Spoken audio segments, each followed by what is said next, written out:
e lo eu se fama o sile mo mo mai mama fama mo se ka masi o fo ya kusa. Hallelujah. Glory. O me foi lo ye lo ta lo tol nei tai ka fa ka ye le tu. Hallelujah. E lo eu la kala ya ke au foi mai so se kanya ma wa so wa ba no ke ku la ye le upo le ko. A wa ke fa ka mama le ba no nga wa ba ku ya. Hallelujah. Glory. Hallelujah. Hallelujah. Fafta ya toilana wauna. Fafta tele mo sava no e te tu mai ya tau te mi umau te fama losi e mo wa ona le kalesia wala le upo le to wala upo mongia. O le kele e kalesia ngal fai fe aua e ku la le upo le to. Hallelujah. Hallelujah. Alenga utala no mo tufa ya te oile tai au se mata upu e fa pelo na fa upu inga fai e oe se fainga ya ke oe. Amen. Al neipo ia ole asu ala tusi ia ile tusi a yopu tusi mulmuli la matanga to yopu lom ta pe fast full malelua. O ile ole ma wa se fa ma losi mo ta to neipo.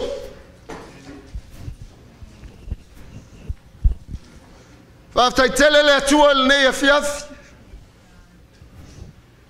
Le wato e maua sa vanoa mātou te whaalongolongo i la up.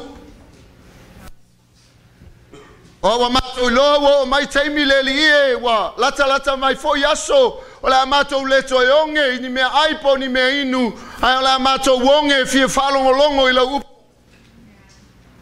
Ai whaftai tele angang pa ia whaftai tele le tua. I seisi avanoa tā ua wa mawhai o na mātou maua. Mātou te whalongolongo i pēlo feta lai mai. I o mātou wolanga lo mātou ta maanga le lei. Oi le whalongolongo lau whanau.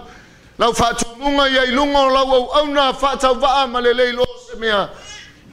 Fo i atu le vi inga i ate oi ta maina nei pō. Whaftai e sui la upu. Amene. Fai o mawala utusi yopulom ta pas fulma lua. Fa lua. Sorry. Olona fai pas fulma lua. Sumal tolu. Fulma fa mas fulma le lima. Ona fai upu ia fia fa nga ina nei po. La tato fai tau vata si ai fai pas fulma lua ia. O stili foi ona fa manu e ina i Jehova le ngata anga o yopu i lona amatanga. A wasa ya te ia ma moe se fulu afe ma afe fa. Ma kamela e ono afe. Ma povi e lua afe. Ma asini fa fine e tasi de afe. Sa ya te ia foi ya tali e to fitu. Ma fa fine e to tolu. Wa ia fa ingoa foi le tasi o Eremia. Ma le ngolo na lua o ke sia. Ma le ngolo na tolu o ke na puka. E le ilo foi le nu umani fafine la le e tusa ma fafine o yopu. Wa avatu foi a te ila tau e lo lato tama e tofi fatasi mo la tau tuangane. Vi ia le tuho. O le autua o savali le neipo. Le watato savalia le lua afe fulmal fitu. O le autua le savali po mafau faunga. O le whailaunga le neipo e whaapuina whapea. O whamanu yanga e maua le tangata loto ono sai. O le whamanu yanga e maua e tangata e le lava lona ono sai. Longo winga e fōringa mai ai foi le whamanu yanga.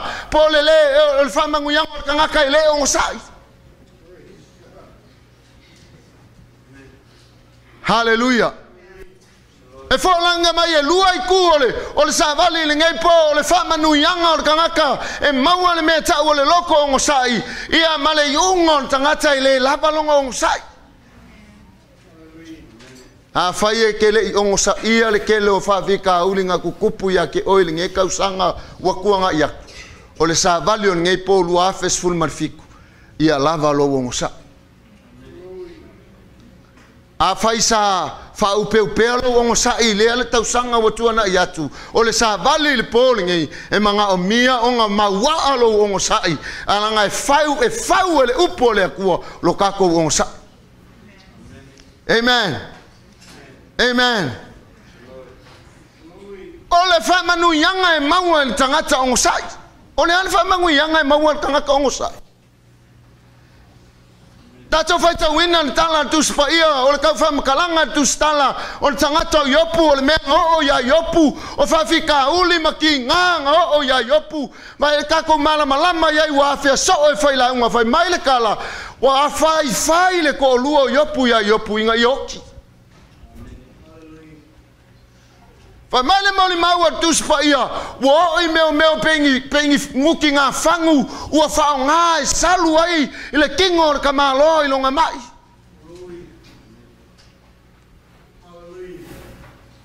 Ole mole mau tu spa ia ese le ko nga papala o ka malo o se papala wi ese. Ala valu ai mango tangata o le tua la kulong ko lua fai mai se fai ai le kua se va ve nga yoki. Ale kala tu spaya ele ma fai el kamalo o akiva aplongo ngo sai me wo o ya ke ia nga ongo el kamalo nga fa mai el kala tu spaya o savali mo o manga ko mo o savali ngai po fa manu yanga me wo kanga ka ngo sai e alo fangia ele tu e alo fangia o ele ku nga ta o le la nga a so ka male va ya so le nga ke el me va pe a ave o ele ku se mea e o fa fika uli maki nga ya ke o ai ma walo la ve inga ai alu se mea o le me o e loko yai e o ki nga ma fa fika uli ya ke o ai le so la ve inga fa pe nga le mele wo il tangata le ku fa pe nga le mele wo ya yopu o ki nga ya yopu o ma ya yopu ngo sa ia isa walo fangia ele tu ole mo mau par kuspa ia walo fangia ele tu a to matangata. Hallelujah. Hallelujah. Ol fa yupo se fulu ngai fie fa ngai ma wale me nga fa markala al tu spa ia fa mai ua umana tatalo yopu mo ana wo ona fa e ai lea e Yehova lana tafenga ua toi au mai fo e Yehova mea ya yopu ua fa teleina ua lua mea I tu ainga uma muai ya te ia walo fangia o ia ele tua. Amen. Aisha, onga o kangaka ua tūlonga loko I le akua ua lava longa o ngosai. Amen. Ke lo le mengo fai kau ka malo, ua makua ka malo I le upu. Le ala ke lele ngau le o ngosai o ka malo, onga o kangaka ua makua I le upu.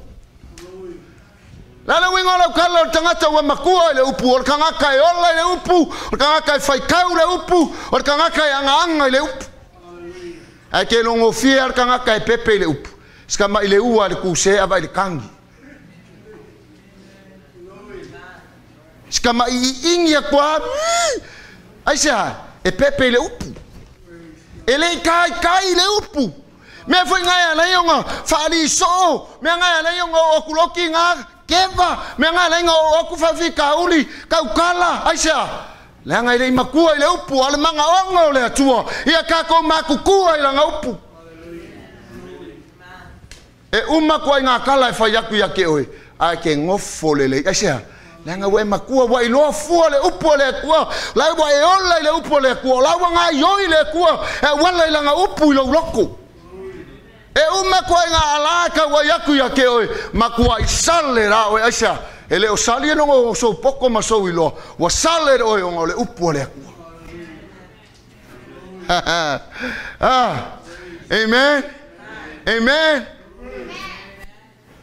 e ala foi nga e kaukala ke le makua le upu langa e makua le upu e o mai le upu ile kai me ke kaukala ai ma le kai me ke le kaukala ai o mai le upu la kala e fai ma la kala e o foi ya amen ai se ala ngale o nga le upu e makua le upu e ola le upu e va yo il kamalo ko nga lue o longa ko luanga lue e va kala fa me sole ke o foi lo fa fingi ke kaukala mai alo nguku Ka ingo i lo fufonga. Amen. Amen. Ia fa ke foi ka ko kinga. Le ngau ka ko isi kai meo ka ko e vave ile o mea. Ke fa ke re o ia le upua, ele upua la muela ele o ia le upua ka me fa. Ala ngor sa vali ele ko pongi. La nga ka ngia I o le fa fingele. So le makua vai ya lo so I fu fa le ngang. Nga se fa finge makua ile upu. E ki nga mai upu ka o ko ka fo yopu fa ska talo. Ki nga mai yopu ka o ko awange ngalo le upu le ko yopu. Ia le mele ia a oki yo po fa mai fai lo ile ko ai se pepe ele kai nga makua ile upu amen amen amen hallelujah fa ya tu sanga me le loko fa mai sa songa me ele makua ile upu amen amen hallelujah Avale mon mawar kuspa ia ke lo wa fa ele o wa lo fangia ele ko yopu mai ele lo fo ye yo le ko a mai ele ko ka malo mai lo ale mon maular kuspa ia wa sidi ku le au le leyor fanga wo yopu fanga kenge yopu I ke mina wo ko recover mai lo langa fanga kenge nga ye mo e mai foi kama pe ia au le leyo kama mai lo kama mo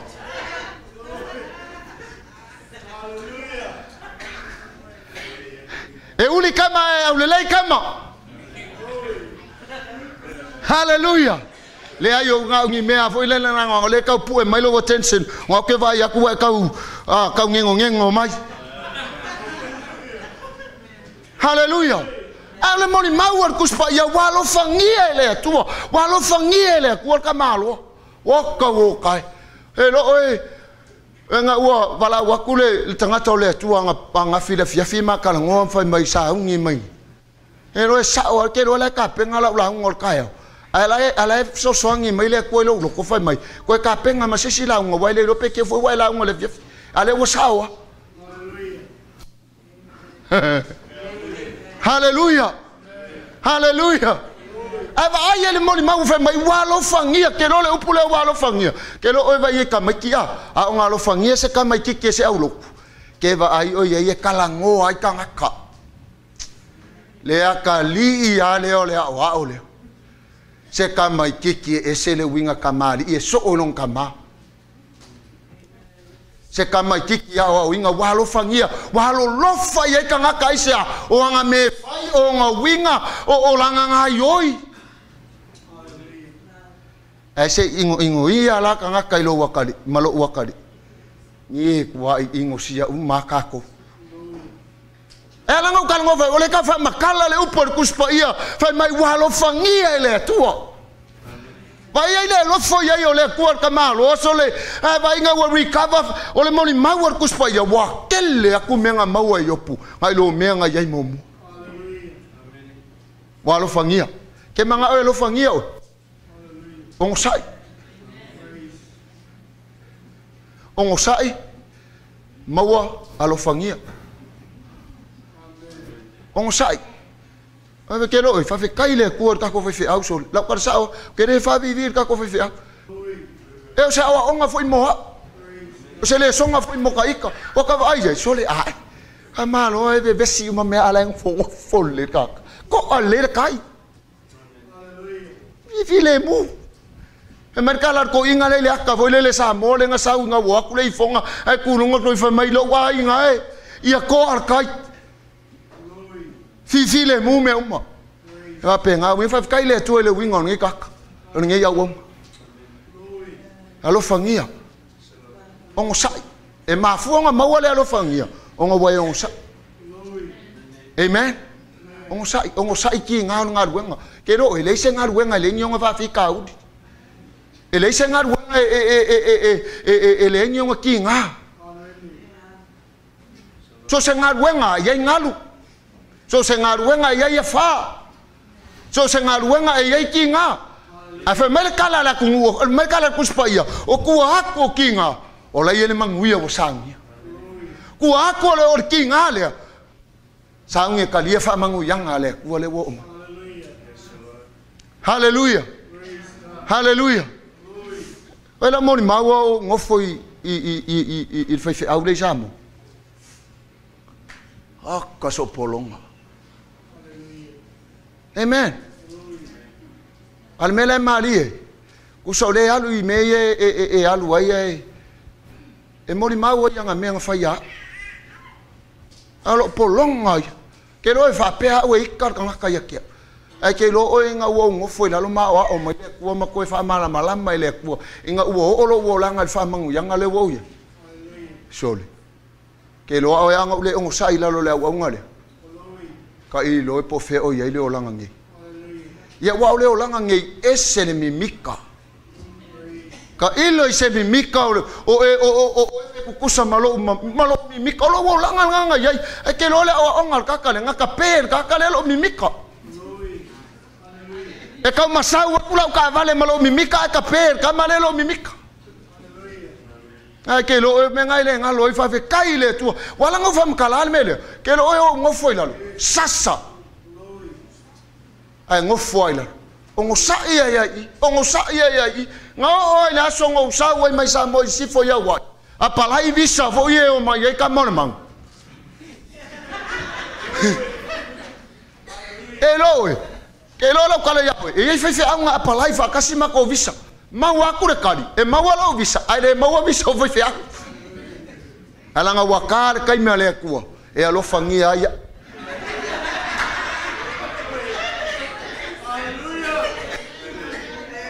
wala vale polonga wala vale kinga inga wo or kai me fa ya inga yo and I knew it olo mava faule ye wa mawala vango ke kofu kwa New Zealand ma wa waku ya alanga ile kar kai mele ku ke alwa ke lo lang kala fa me ke ba mai san ai alu le mele ke lo ko ye ele le lo volang ai o sa ye fa ka fe au makar ke pala o le lo ku mausu pese o open air ko kikia or kai me fa mangu ya ile ku ya oi ai o sa me so wa kari yo fenga ye ngakangi ama o sa fa saka ya inga fa koko ya inga. Amen. Ang ke mga kuor ke le menga ke masangir ke le fa au ma yo aku lengi o aku for kai ke mio kai es fa au le o ma ku open ke lo kama ya aku ngai o ko kiki au le po o eva kama ya ala ka ke ngofo mai ai ko malaka ke po ki koko or ka ma lili ya wa le nyo ngau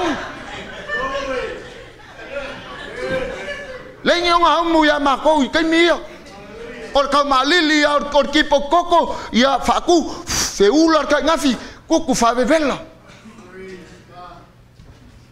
anga wakala ka mi ole ku le yai ma se 5 ka fia ka me ki mang samo or ka mi wo mai or ka mi fa mang wi ai le ku wa lo fangia le ku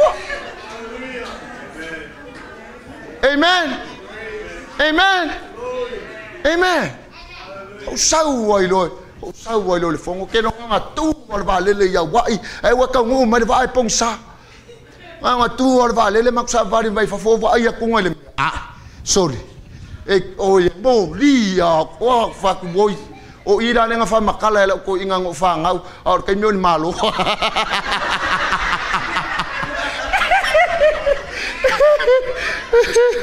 anga ku va pe sole o ira le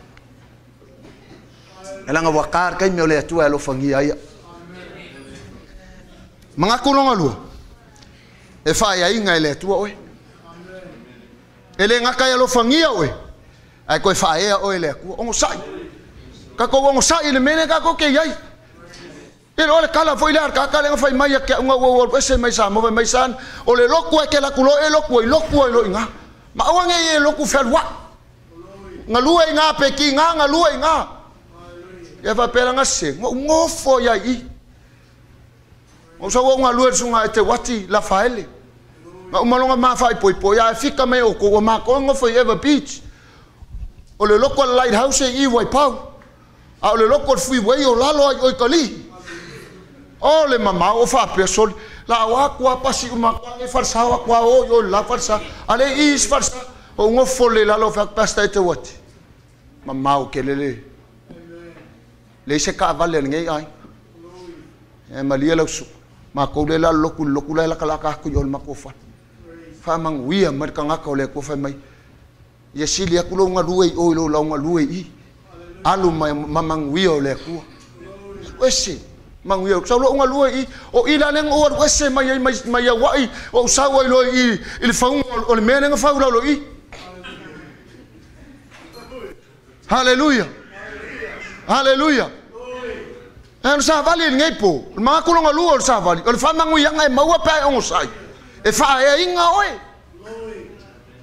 amen amen e fa e inga oi pa o sai so ia ke sui ngal wenga Yang ke ro el melo susu ngal wenga pe ya mol ke ro po ko man ko ngala kala nga fai de si po de si fe au de nga sau I fel wai le nga ngo foi no ma I de si po nga fai la kala so se ma ka vale le se limo pi ko mai ka me la kala le nga fai le si po nga ya de si le si ka fel wai le nga ngo foi no mai so se ma ka vale ele se limo pi ele fai inga fo yo ya ngo sai inga o sa ia nga e fai lau kala o matua mongi ngo fanga wai ma fai nga wenga ile se tu lo wale malo le tu ngi po man fa fonga nga ila tu o mai mo mai lungo le o ka ko wa mai mo nga le po o ma ku mongi ngo fanga wai e vai alo ainga o ma ku fai nga wenga le public toilet se tu lo wale al malo sa mo sif e kilingia ma fai nga wenga nga va ma walalo yo nga wenga nga amakai nga yo mako kau selo mako wai amen e ulai la ku pulanga ya kia wol mako ngui kai mi wa fo ye ka ke pase ko fa mai ya fai mele le me foi le se tu lo wol e ula mai ya kia un ngal wenga mako ava yo ing fa ya inga ke lo ko lua uso nga leo fa ya inga ngal wenga nga yo mako e vai Anga fa wai mako wa onga. Anga wa onga fo inga wa onga. Ke lo le me nga wa onga malo ma fa o ke ka kalo ile ku mo fa ile ko ke me wa onga. Wa ku le ku fa mo le mai le poko mana ka mai ke wo le la va ma ya wo.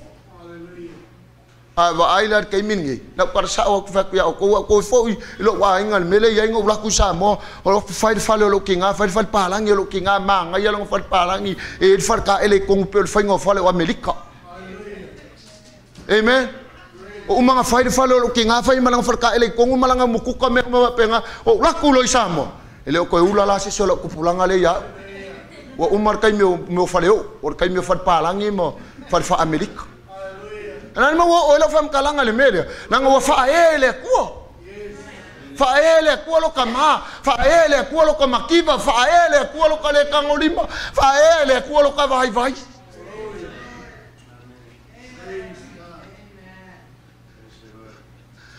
ele ko lo ka fa le o ele fa ya si me fa ngole upole ko o ka ana ngole upole ko ma so le ko o sai le ko ela nga fa ya mula nga mo mori ma wo fa pela nga me mongi ale ko pulo la o sa ya wai fa ka vale lo kinga ave o nga me alo fa lo sa kinga kami ai isa mo la ke lo ya nga fa ele ko e uma me o fa ko ka fia oi ma makala uma me la nga wa fa ele ko oi hallelujah o sau ya wai fa ngal wenga lengi o pepa fa ngal wenga anda le teipo isi kon kala nga mawolo ko kongi sefe la ka kupe a uo se furkala melika ka minga pe uo le afkala vai fa nga hanga furkala e musu kere ai valer furkala le vai le lo fo le lo ku ya ke o ka sa o le fa ku ya ko makfa ma vai nga mala lo ko fi wei la ko fo isa mo o ke ngo fo ya melika o ke ngo fo ya wai alo ma fa lo wai o ke ngo fo lo kingo ngo fo ya wai alo ma fa lo kinga o lo wai nga le ma wala lo le mela ya o ke manga o fa ya ai dei fa ya so poko nga fa ya ngo wa fa wi ale tu e vai yo ele o se vai fe au ai vai kupe ngo wal ma amen mga fai me alo fale kale sia o kala bo ma frankinga ai o le asonga ma ko wol mala vale alla pe fai engol pale mio sa mo sifu o aku male o ku fai engol mongo aku le me ngofo ko kongol vale le mo kangi mo fai aku le tu o ya we mga kumai ngo sawa ke ma faulo wa inga vai haleluya ya wakar kai mi kero paul me ngola wakar kai mi fa mang yele wo ya o la ku lo sa mo ele lo va ka se lo wa inga o le va se ka vale o kai o sa wa le sia songa so ile wafu avec por container waku lo mal ka vale fa ka la ngofo me aso kinga kai mi ngai le fa ye se fa lo maku la ngofo me lo maku lo fa le so solo kwal ka vale ai vai de kang ye lo maku Wale bang fie ke silo mako sa vai se kaval. Feio lo usonga leo mua. Feio le sia inga leo ile ai manga leo ai le ngi menga kukupu ai la leo. Amen. Pa kai le tu ol masinga len kenga nga fa ai fo ye le ku ile nga wenga mo se skula nga sikia. Amen. Amen. O fa ai fo ye le ku ile me o si ilunga ai le mene nga kai o la fo ye le si me o la ke manga oi amen la me wo o ya kala ia me la ngale upule ale ko e manga mi nga fa kingo yo ka ko bolang fa mangu yang o tanga ta ngo sai se ngo sai i ngo sai ki nga ka ko nga luenga ngo sai winga o winga ngo sai mai yo ka winga fa mo ngo sai winga o les kangaka amen amen Mal mga kumuli or sa vali ngipo. Fai mai. E kausi ele. Alofangia faea. Ko e kausi. Alofangia faea ko e kausi. O ka e sole. Nga nga alofangia faea oe. Ai ko e kausi o ele. Vai yo le kausi nga le ko nga kausi ka nga kale. Fai mai kala ku spa ia fai mai. Fikus fur kausanga nga fa popo kausanga ka malo ko yo lai. Ai se lau fas fulu nga kausanga nga ia ai mau lo ile mele. Ko fa popo lo ia mar fikus se fulu o isi kausanga ia nga mau ile kausinga. Mau ile kausanga nga fa me lo se lau se fulu kausanga nga o lai yo. Wow. Amen. Amen. Ol fa kuanga foi mo ka ko fanga ka si yo makua afa yo soi fulo ka mama looking do the best you can because I did it. I tell you that nanga ngo ka si yo ka mama looking le la wa umako ngo fanga wa ya le wa ka si yo mako vai awi ko mori mawi ko fa longo nga mori mawi fa le nga wenga nga fa isamo Allah se fa ele sei kala e nga fo la nga fanga kenge na mai ka ie fenga wenga sa mor si mal fale e ke wa vala mai ke wa me ola asko me fa fale fa lo la fanga fa kala ngam fale alungol fa haleluya e mai ngar ka wol fale alung Allah sol ya nga fa ya nga fi mang wi ile ku amen e vai la ya nga fo ya fa ya umale sai kala e nga fo ya ngar wenga le amen e kausi o ile ku ke ro e ongo sai e kausi a o ile ku ongo sai lo fia ai des kaimi ongo sai lo le kango lima les kaimi e kaimi ke kango ko ile pusa isa wole ku kusa e kaimi ke kango ko wo kuai male IPT e le kaimi ke kango ko ai wala nga fa penga se fonga le ka ko ke olai e o foi ke we kaimi wo kango ko ai o ka o kai alu mar sia kinga sa ongo sai nga se ongo sai e ai nga le le sa mal paka Lang alay muli mistake. Amen. Wayo oil menga. Saya ay bay siya fanga fa mesyo kalila va ay pakek ay le fi ay pakek yo la me le si de simera mo ngal pawayo ka komeye mo wal fale ngal pakek. Kung saya nga yang umolole ay pakek. Ya awolo ay lor steak. Yang fa pengale lang or kay me kay pakek or kay me kay ay steak. Don't expect to live like a king. Amen. Amen. Ang fapengale lang. Ang sabali nga mo kako ngipo, umale nga ufaso ya or kaya ile kako sabali or kaya fai o se fai nga ya o. Ale wo ko so sangya o wala upole ko ngai por fa mangu yanga oi pe ai ola so langa o sa. Amen. Ola so langa o sa e lo fangia oi le tu lua e fa e oi le ko man memun mut e kausia oi le ko. Amen. Yo sa vali ngai a makan ngai kausanga ka ko ai ngaloku ai se fa le kongu fa mangalo lesi. Amen. Al kako savalinga e ka kauanga kako langa kako kele lor kai mea fio mai ele. Amen. Kako kele lor kai mea fio mai ele. Ai manga mia kako o mai le tu. O kako saungi kako ke o wange ye moe maseki ngalo loko. Amen. Ke lo e o lesi le mea wa mama i ko kele. O le moe le po are le fia les. Amen. Se ai moe le po ai ke lo fia sisi le tua fa mama mai lo loko fai ka kalo ka vika le tu ai e fai se loko mama mo au mai e fai se loko fou I ko kongu ia ke au mangai al kala sale o ye le ikai sisi. Amen. Amen. E ar sa vale ngale tua mo oil ngepo o fa manguianga o pe o lo so langa on sa ye lo ngal wenga ngai ai on sa ye I fa fika uli o lo wai la yanga I mai le tua e fa manguia ia te oi o sa valinga mo tatou nepo yanga le leile tua mfam ni atu lo loto ne fia fio vai le tua lo matu tama le wa matu fa longo longo I la upul nepo o le fa manu yanga o tanga te o la so langa o no sai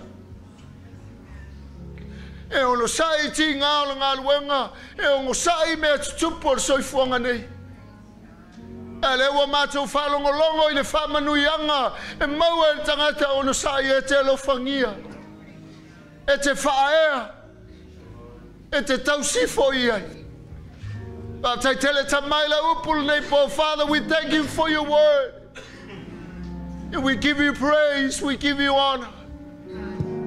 Pese ele aule pese ne pola tatu tulai vata sil ne yafiaf.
Tangata I le nei fiafia wala mataina o le nei savalinga o le nei tausanga fau a matou aulia tai le tua I lo famanatu va tai le tua I lo soso ani mai matou te manao mia oe I le nei savalinga umi matou te manao mia oe I le nei sauninga ma le nei maftanga matou te manao mia oe I le nei e kalesia I savalinga I le nei tausanga tai mai la upu la fama lo si mai au ia sta sileli io ana ina la upu nei po ia anga le lei mai fama mi atu ia lo matou tama matou vi io tama nei po va tai tele mo me uma wa sauni mai tapeneina au le vi inga e fa fo ia tu ia te oe ala matou talo lele atu ile nei ia fiafi fo ia tu lo vi inga no Yesu amene.